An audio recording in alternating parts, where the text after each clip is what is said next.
There's something magic about a fall day. The colors, the smell of the air. It's exciting too. I know that in fall, I'm gonna catch the biggest bass of the season. If not on this cast, then maybe the next one.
Hey, by watching this mastery program and making use of your guidebook, I can promise you that you're going to get more pleasure and have more fun out of fall bass fishing than ever before. You're going to be more consistent under a wide variety of conditions, but more importantly, you're going to know why you're catching those fish. You're going to learn to improve your fishing skills. In this program, we're going to be applying the In-Fisherman Mastery System of Fishing, the system that we defined earlier in this Mastery series. Our formula for success has 3 variables. If you know how to locate fish, understand how the bass is behaving in each given situation, and have the skills to make the right presentation, you're going to catch fish. It's that simple. You have to understand the bass make seasonal movements in natural lakes like this. And in early fall, the fish are scattered. There's fish shallow, there's fish on the flats, there's fish in deep water. As the water cools down, the season progresses, the fish get tighter and tighter and tighter and end up in very defined areas. These changing conditions affect the fish's strike zone. Our overall strategy in bass fishing is always to fish the most active fish and stay on them for the longest period of time possible. To do this, you pick lures that you can fish fast and efficiently for the conditions you're faced with. In this program, you'll learn how each one of these basic principles applies to fall bass fishing in natural lakes. We'll show you how to locate fish, we're going to explain how they're behaving in their environment, and we're going to show you how to make the right lure presentations to be successful.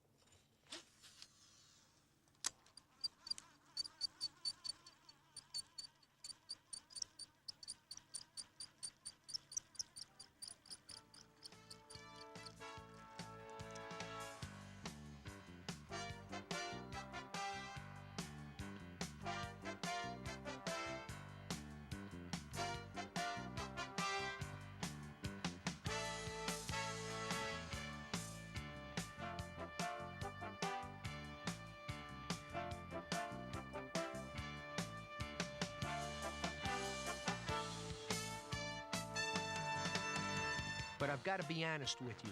This information can make you a danger to the bass fisheries. No, you can't fish a lake out, but fishing pressure can destroy the population balance that makes it a good fishing lake. To preserve our fisheries, especially in the cold lakes in the northern part of the country, I strongly recommend that you practice catch and release, especially the big female fish that have the greatest chance of successfully spawning in the spring and passing on the genes for more big fish. Now let's fill in that first variable in our formula for success. That's location. Obviously, you got to find fish before you can catch them. In early fall, it can be a little bit tricky, but as the water cools down, it gets real easy.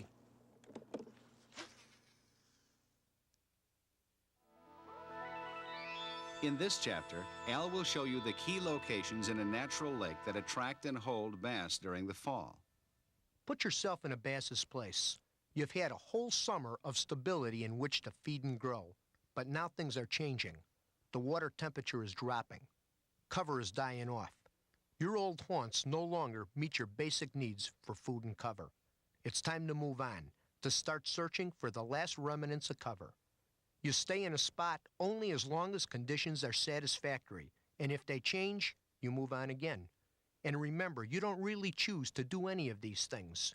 You do what you have to do because that's what nature has programmed you to do. You know, a lot of anglers believe bass like this can think. How many times have you heard a fisherman say, "Nah, we didn't catch anything. Those fish outsmarted me"? Well, that really isn't true. Fish don't think and make decisions like you and I do. All they understand is the immediate environment that they're living in.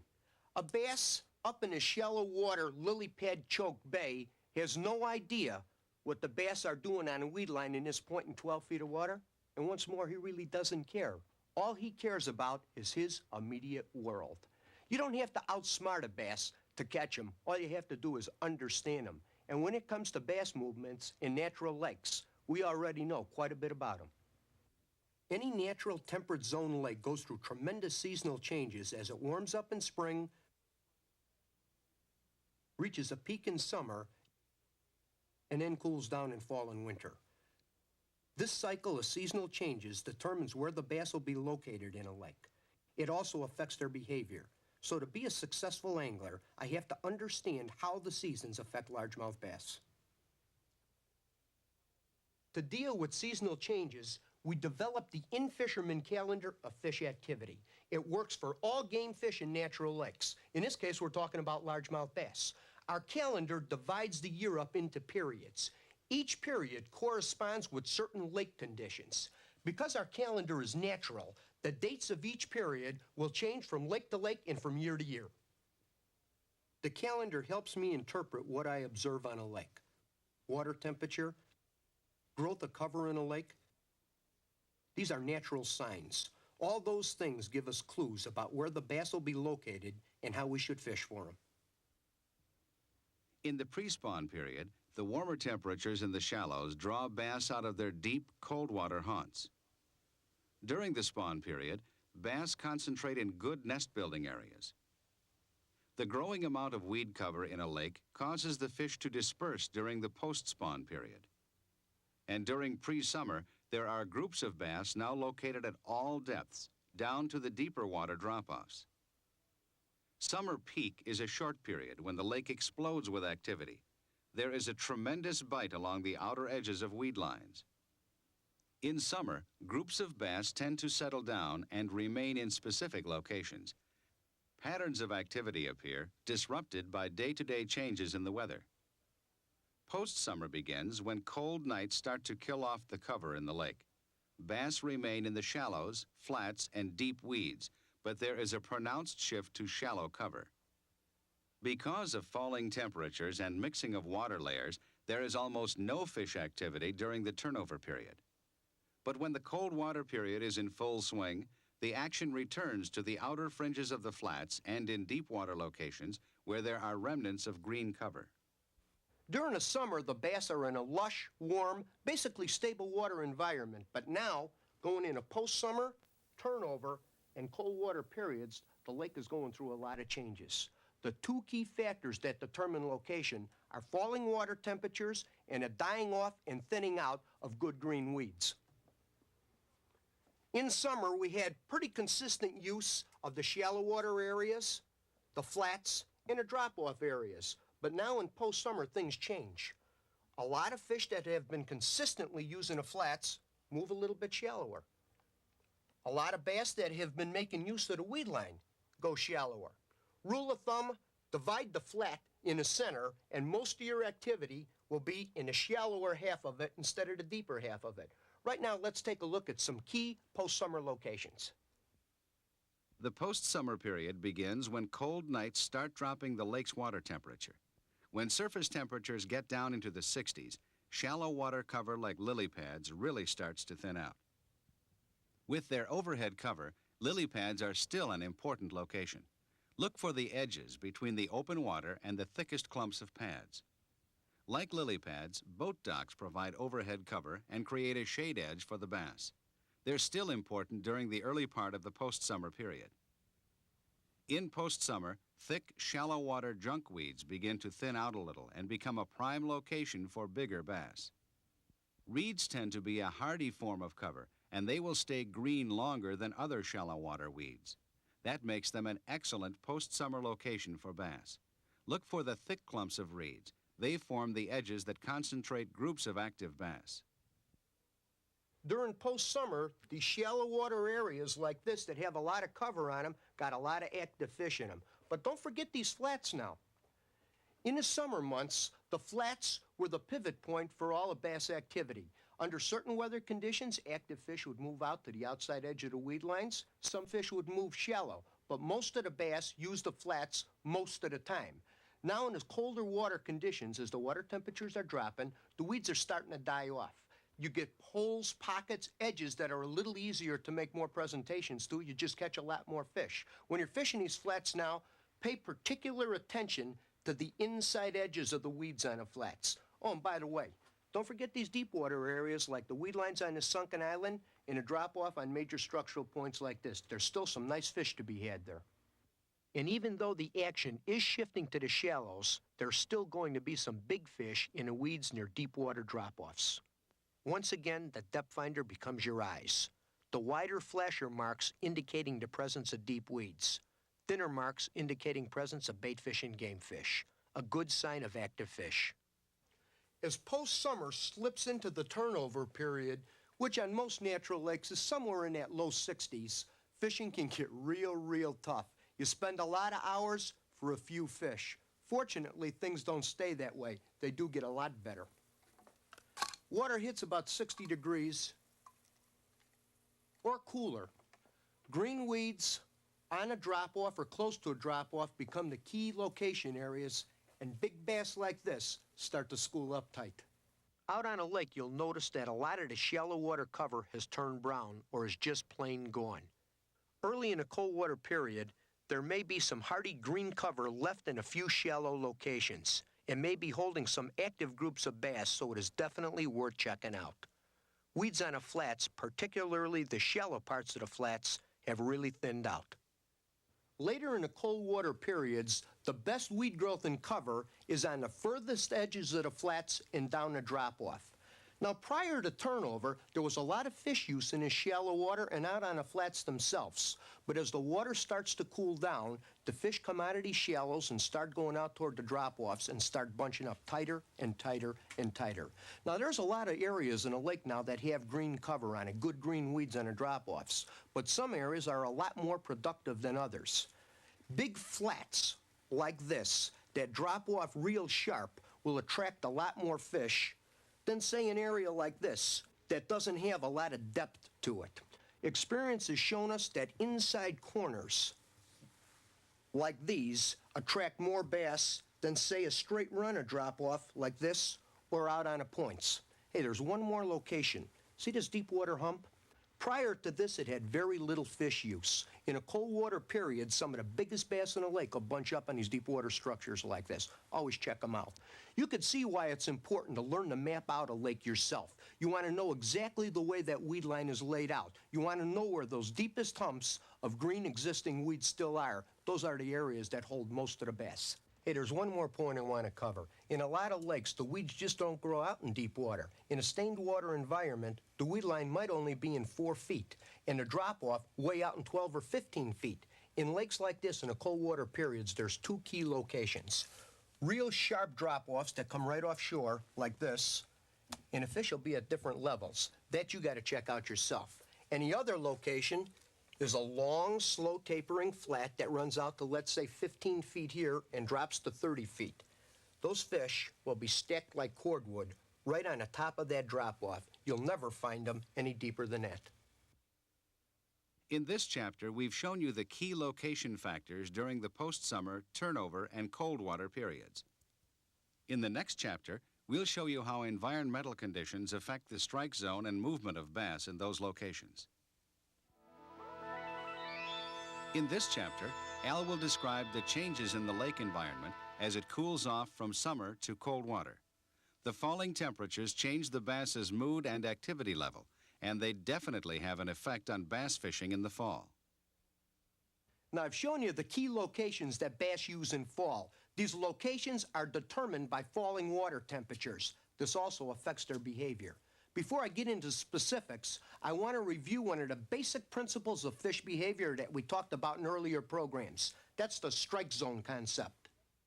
No doubt about it, bass are fascinating creatures. You could easily spend a lifetime studying bass and their different behaviors. But as anglers, we're mainly concerned with one type of behavior: why bass strike lures, and how we can get them to do it more often.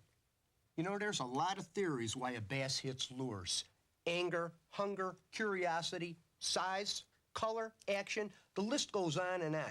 But we gotta be careful. Bass don't think or feel like we do. They simply react. They do what they have to do. Our experiences out on a lake can tell us a lot about bass striking lures. Some days the bass seem to hit just about anything. They're aggressive. They chase after fast-moving lures and they hit hard. Other days the bass are just turned off. It seems like you need to drop a lure right on their nose to get a strike. We can take observations like these and turn them into a clear, simple theory about bass behavior. One that helps us develop a strategy for catching bass consistently. That theory is called the strike zone concept. It's really a simple idea. What it amounts to is there's an area around the bass that if you make the right presentations with the right lure, he's gonna hit it. Now the size of that area is determined by the fish's activity. When they're aggressive, active, that strike zone is pretty big. Fishing's easy.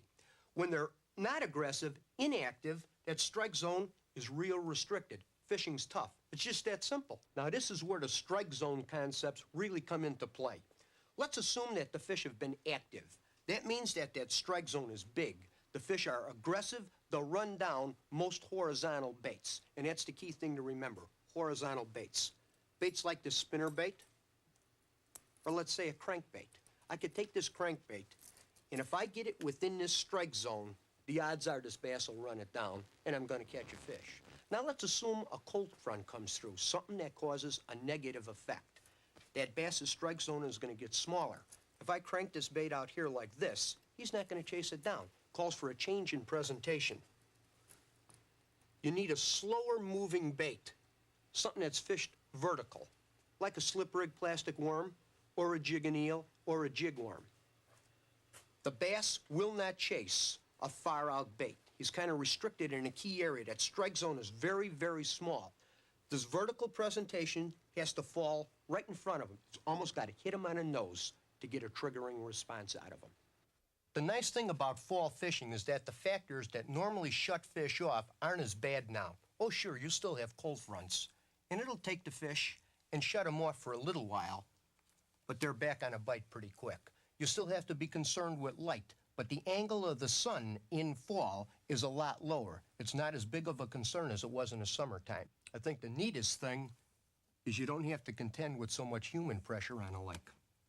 During a turnover period, the water is constantly churning and mixing, and you got a lot of temperature changes. This causes a real unstable condition, and the fish simply shut off.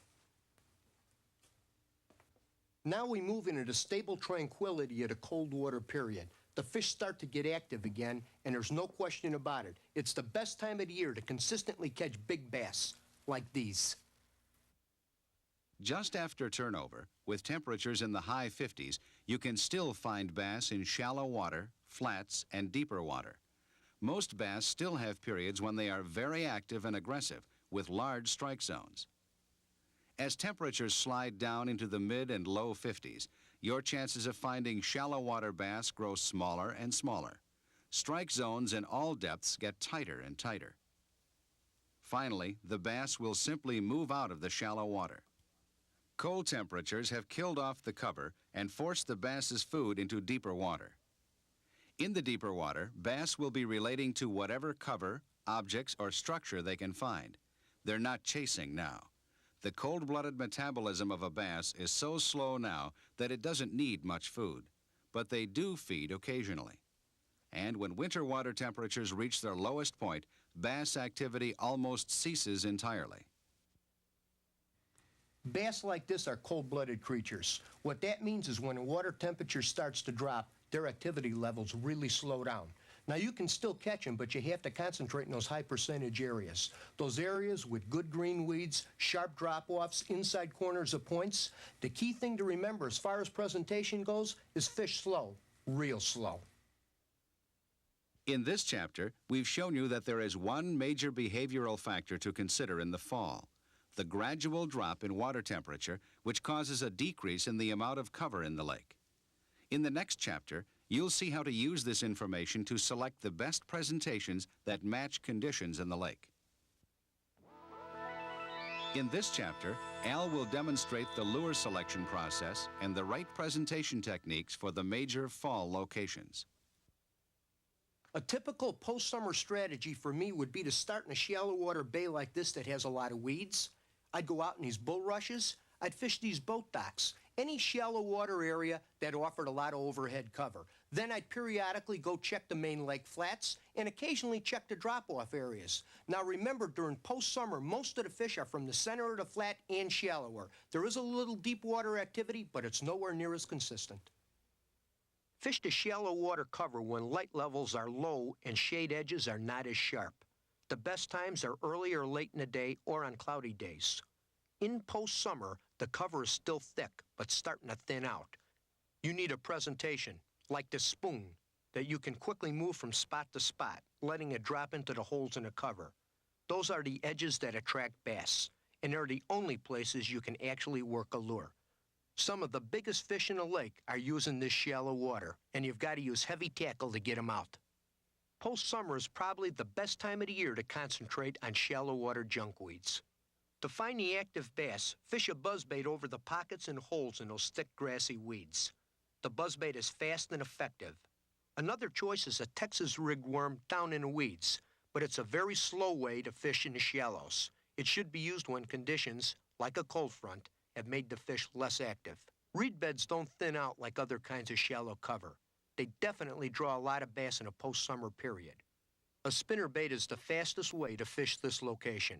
Throw it into and around the thickest clumps of reeds, and you'll find the active bass. Out on the flats, the first really cold night after summer makes a big difference. First, the tips of the weeds die off. Then, as this cover starts to retreat from the surface and get a lot thinner, you can fish through it with a spinnerbait or a shallow running crankbait. The most active fish with the biggest strike zones will be up on top of the weeds or out on the edges of the flat. If the fish aren't active, you'll need to slow down your presentation with a slip-rigged worm. On average, you'll see a lot more fish activity in a shallow cover during post-summer. But during difficult conditions, like after a very sharp drop in temperature, deep water fish will tend to be more active than the shallow bass. Use your depth finder to find the break line, the point where mats of weeds begin to appear or where the bottom comes up quickly. A deep running crankbait is my first choice in this location for the most active bass. I can fish it toward the weeds instead of along the break line. That way I can present the lure to the bass on the outside edge of the flats and to the bass in the deeper mats of weeds, all in one cast. If you spend a lot of time on a lake during the post-summer stage, you're going to see your fishing get tougher and tougher and tougher. That means you hit the turnover. Now, you got a couple options. You could stay off the water for a week or two, or, if available, you could look for a deeper clear water lake that is still in a post-summer situation, or a shallower, darker water lake that could already be in a cold water stages. Right now, let's go out on the water and take a closer look at cold water fishing. Cold water is one period of the calendar that covers a wide variety of conditions and water temperatures. To be most successful during a cold water period, you have to understand how water temperature can affect the presentations that you use.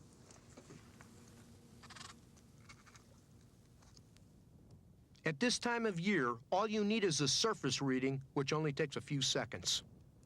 You know, it's helpful to break these water temperature stages down into three key areas. First, the transition or early cold water stage. That range from, say, about 60 down to 50 degrees. Then the mid-cool water range. That would be from 50 down to about 45, and then we're talking cold water, anything 44 or under. Right now, we'll demonstrate some first-choice presentations. As the lake cools down into the 50s, the action definitely starts shifting to deeper water. But remember, not all the bass are doing the same thing all the time. There might be some active bass left in shallow water, especially if there's some healthy green cover left.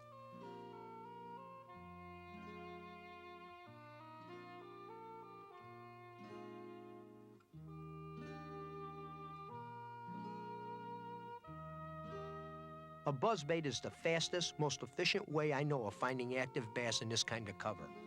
The lily pads are really thinned out now. It's easy to run that buzzbait through them.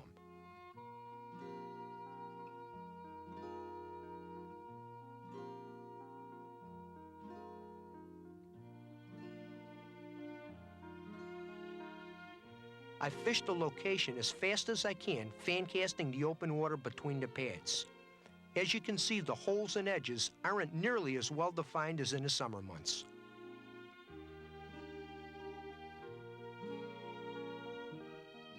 There isn't even much of a shade edge effect now. The sky is bright, but the sun is at a low angle, so there's less light below the surface. Hey, you know, don't spend a lot of time in the shallow water. Check it out fast. You may find some active fish, but if you don't get any strikes or swirls, move on out to deeper water.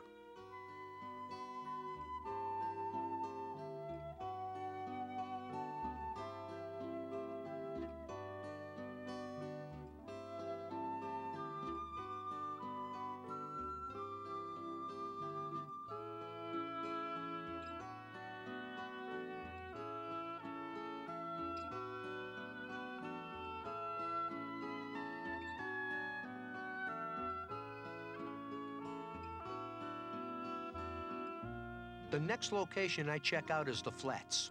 4 to 8 feet of water with some healthy cover left in it. In summer, you can often find the flats by looking for weeds breaking on the surface. But now the flats have thinned out, so they'll be harder to see. A depth finder will show you when you're over the right depth and when there's cover below you. This is where getting to know a lake during the summer really pays off, because you'll be able to find the flats a lot faster.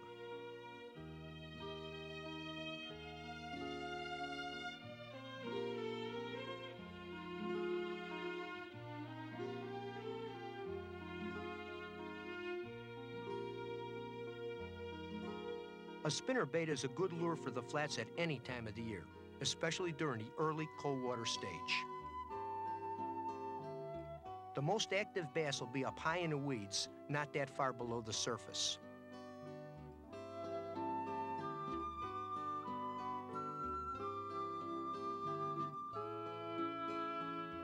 I retrieved the spinnerbait with a slow pumping action.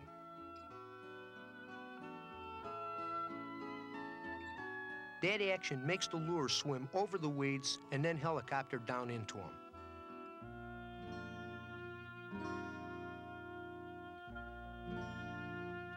The horizontal motion makes the lure attractive to the most active fish on the flats. The vertical motion drops the lure in front of the fish with smaller strike zones. It's the most efficient way I know to search for the most active fish.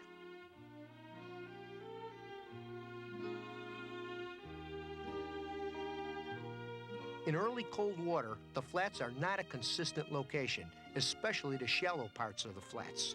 Check them out because it's easy to fish them quick. But if you don't make contact, try deeper water.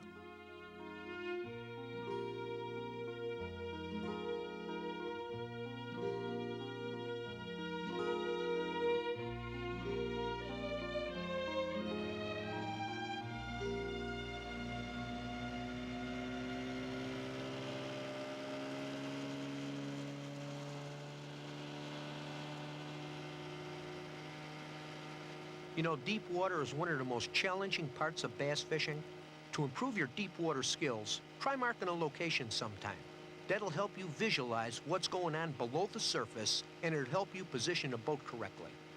I start by looking for the break line where the bottom comes up fast and the weeds begin to show. I drop a buoy on it.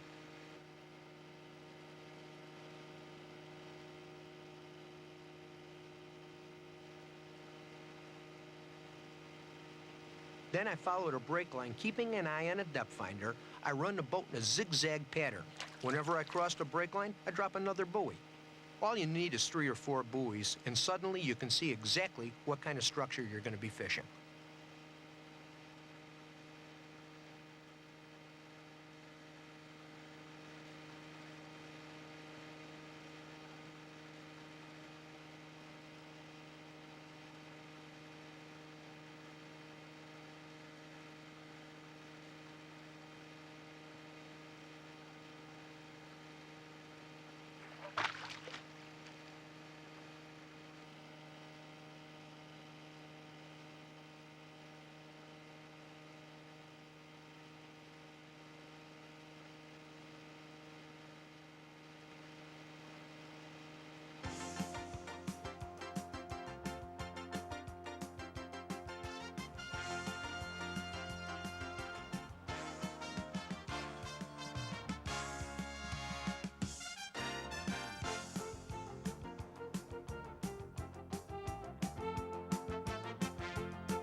My first choice lure is a deep-running crankbait.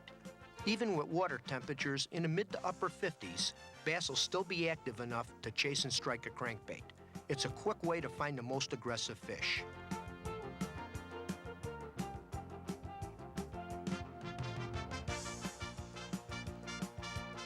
These healthy green weeds tell me that this is a good spot.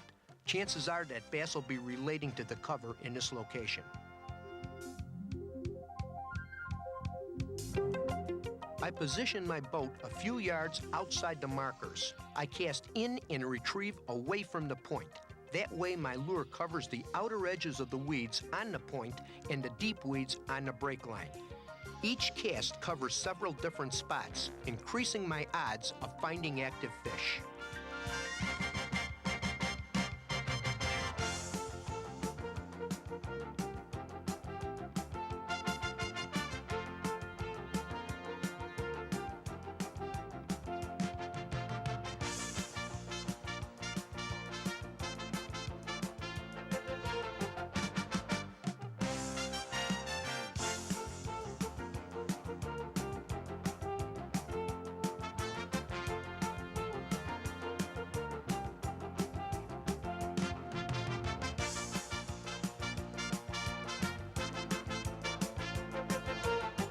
I use a steady retrieve with a little stop and go action to trigger the less active fish.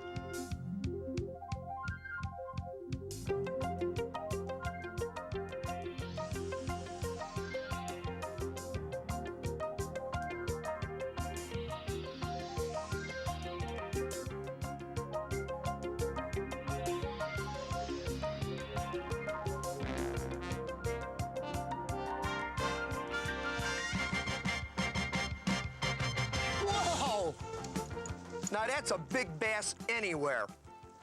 This fish is typical of the kind of bass you can expect in fall. This baby came out of these deep green weeds that were still alive on a drop-off. It was an aggressive fish. It hit a crankbait. Some of these fish aren't that active. That calls for a different approach.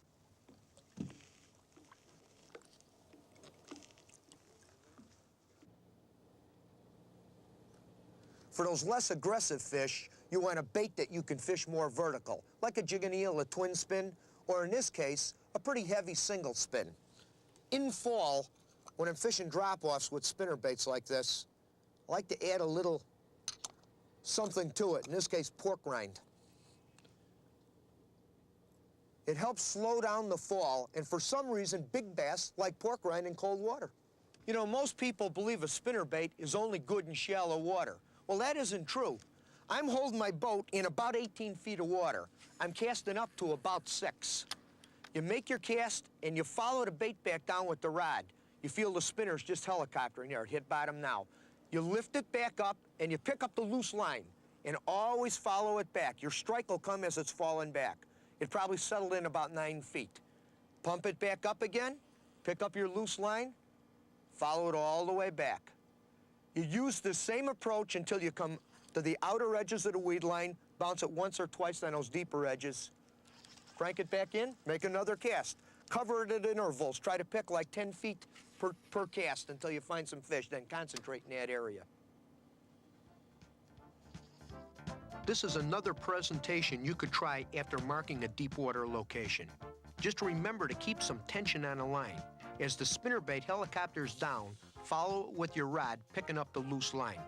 I can just imagine it dropping in front of a big bass.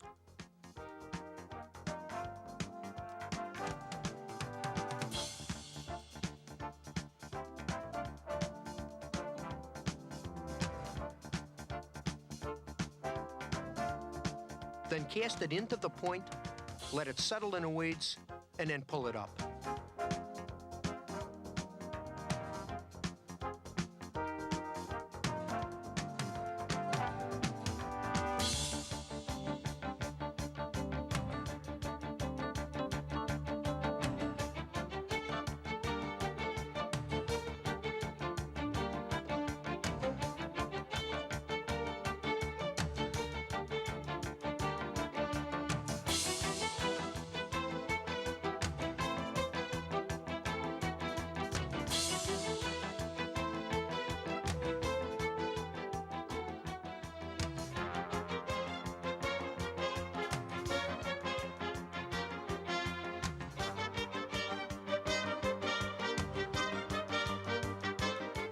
Now remember, in early cold water, the fish are roaming a lot.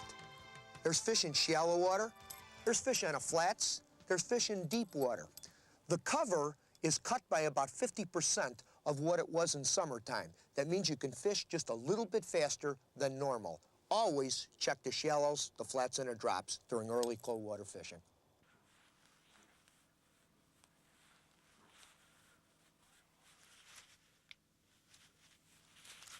Well, I'll tell you what, that water is sure getting cold. My surface temperature gauge says 49 degrees. For all practical purposes, there's no bass left in the shallow water. Almost all the bass in the lake moved out to the furthest edges of the flats and right down the drop-off. Makes location pretty simple. In fact, presentation's pretty simple, too. You really only have three choices. A slow-crawling spinnerbait high up on the flats, a twin spin, fish down a drop-off, and my all-around favorite, the standard jig and eel. I want to show you a trick with a jig and eel. During this cold water stage, I'll fish that jig like a crankbait. I throw it up on a flat in about 6 feet of water. My boat's in about 15. You leave it sink to the bottom, and then just pick up your line and slowly dance it like this. And see how I'm reeling it real slow? That jig is going doom, doom, doom, doom, doom, right across the flats. All I'm doing is eliminating the flats and the drop-off. I fish to where I know it's about halfway back, where it starts to vertically fall, and then start letting that jig drop down, just like that. There's bottom, probably in about 8 feet of water. And then you fish it slow back to under the boat. In these cases, sometimes you'll get bit up on top, and then sometimes on the bottom. Remember, fish are using both areas. Boy, this is what we're looking for. Deep green weeds. If you fish a lake that has weed beds like this, and you pick up this kind of stuff on that drop-off, fish it slow and meticulous. There's fish in there for sure.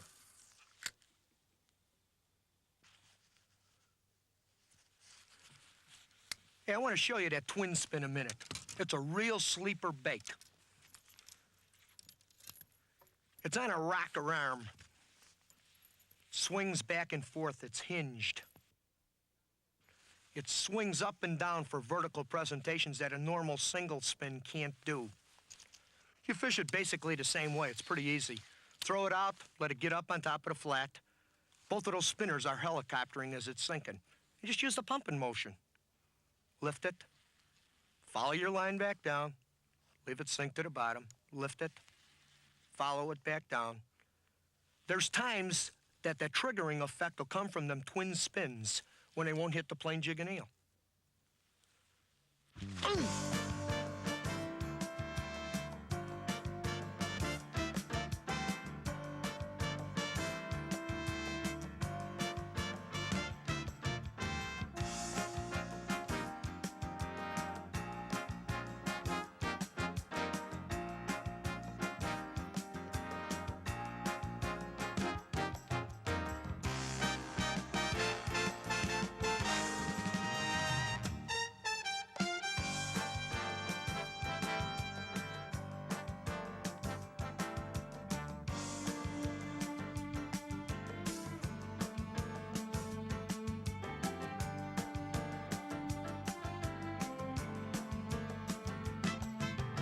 Hey, now remember, the key to location during this cold water period is live green weeds as close to a drop-off as possible.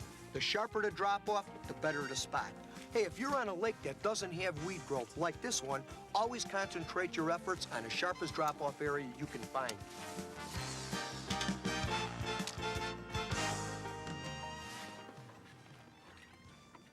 Well, I'll tell you what, it's cold out here. Water temperature is in the low 40s. You know, when it's that cold, you gotta be awful dedicated or a little bit goofy to be chasing bass under these conditions.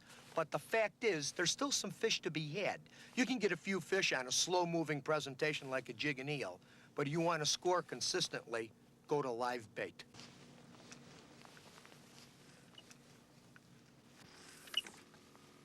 In this real cold water, the bass's metabolism is way down. That means you gotta fish slow, real slow. You feel these deep end mats of weeds and you just drag that jig and minnow just through it. There's no real hard strike. All you're gonna feel, the bass is just gonna come up on the back of it, grab it, and go just like this, thunk, thunk, then set the hook.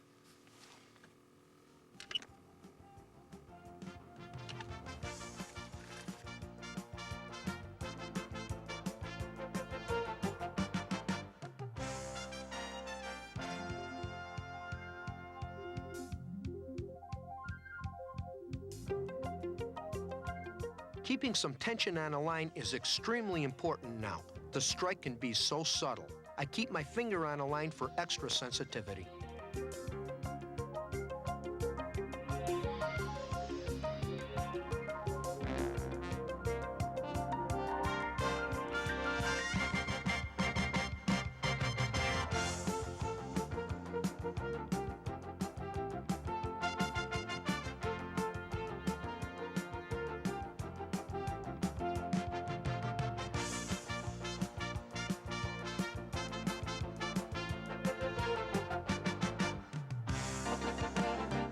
Now that calls for a hot cup of coffee. You know, most of these fish that we're catching during these cold water periods are female bass. They're the biggest fish in the system. I recommend that you release as many of them as possible. It helps ensure good fishing in the future for all of us. Did you learn anything about fishing cold water for bass? You think so, huh? I got a challenge for you. Let's go to another lake and just see how much you did learn.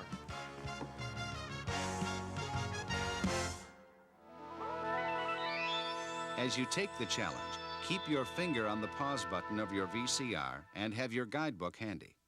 The guidebook will give you more information about each challenge question, along with the right answers.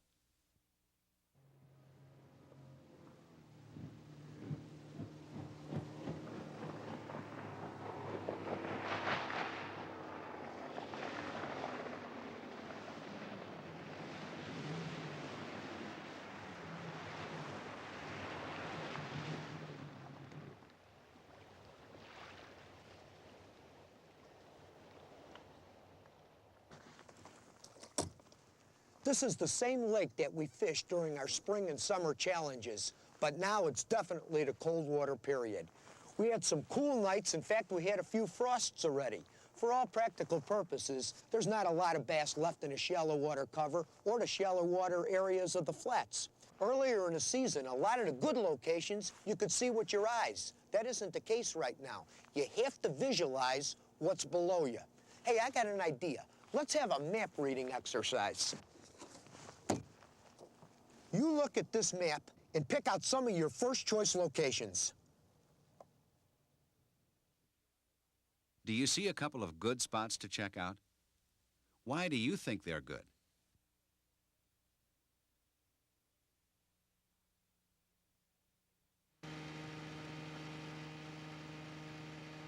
Finding a great spot on a map is a good first step, but you need to read the flasher to really locate it.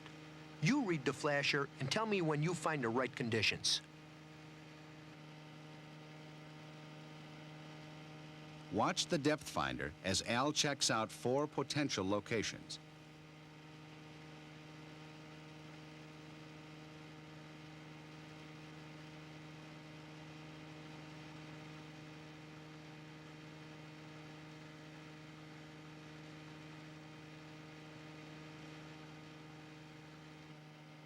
Which one do you think shows the most potential? Why?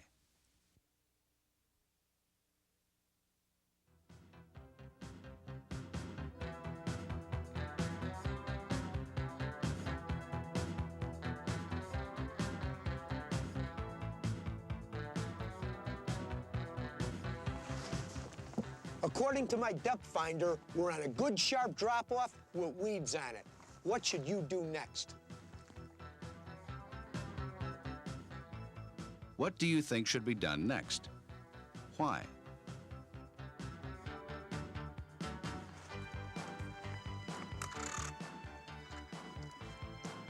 All right, the water temperature is 49 degrees. With that in mind, which lure should you use? Given the conditions in the lake, which presentation would you pick? What action would you use? Where would you cast it? Well, I've been getting lots and lots of this stuff. What does it mean? Is that a good sign or a bad sign? Why?